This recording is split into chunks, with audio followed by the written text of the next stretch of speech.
Mama, okay lang na ako na lang yung pupunta dun sa ocular inspection ng dealer natin sa Davao. Naku, wag na. Kaya ko na yan. Mama, hindi na. Trabaho ko po to.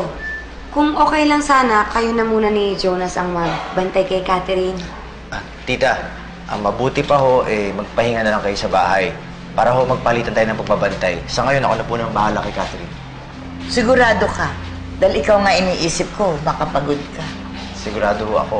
At alam ko po na mas kailangan niyo magpahinga. Kaya sige po, magpahinga na po kayo. Ako na po bahala dito. Sige. Bantay mo mabuti, apo ko, ha? Sige po. Halika na. Si Catherine. Tatawag ako sa'yo bukas. Sige po, tita. Ingat po.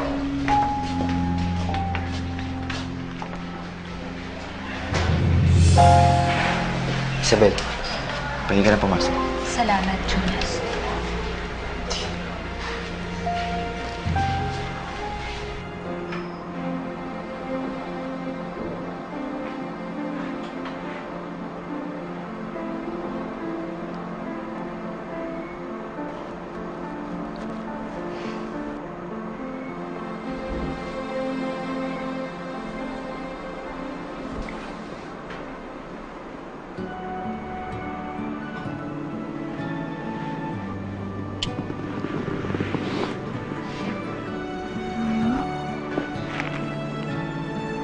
Nay, ikaw na po ba yan?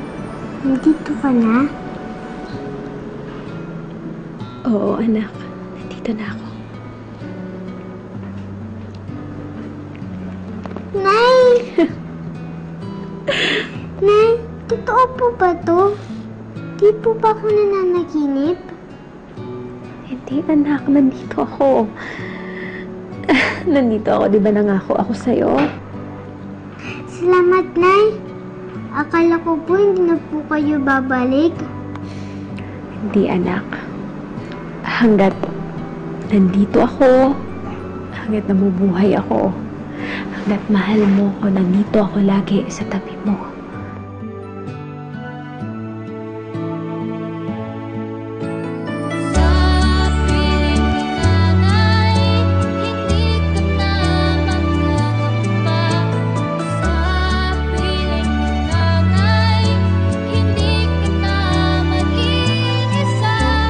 Nay, isama niyo na po ako.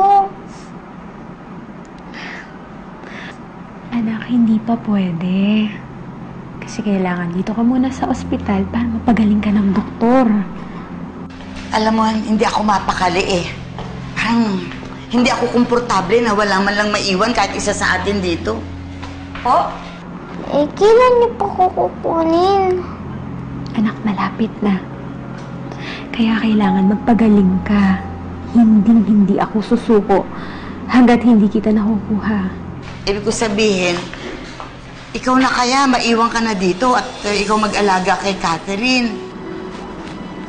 Isabel, pwede ka ba makausap kahit sandali?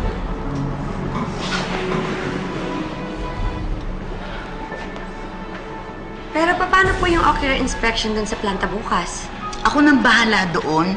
Ang importante, nandyan ka kay Catherine para alagaan mo siya. Lalo na may sakit ang apo ko. Alam ko kung gaano kahalaga sa'yo si Maya. Pero hindi mo siya pwedeng paasahin. Nakikita pa kayo ulit. Dapat ikaw mismo ang gindaan para mapalapit siya kina Scarlett at Tita Matilda. Sigurado po ba kayo na kaya nyo na yon? Oo, huwag mo nga ako intindihin. Siyang intindihin mo dahil ikaw ang nanay. Jonas, kahit minsan hindi nagbago ang isip ko na makuha ko si Maya. Ako ang ina niya. Ako ang nagluwal sa kanya. Isabel, nakita mo na yung bata. Alam mo na maganda yung kalagayan niya. 5 minuto lang yung binigay ko sa'yo. Hanggang dun lang.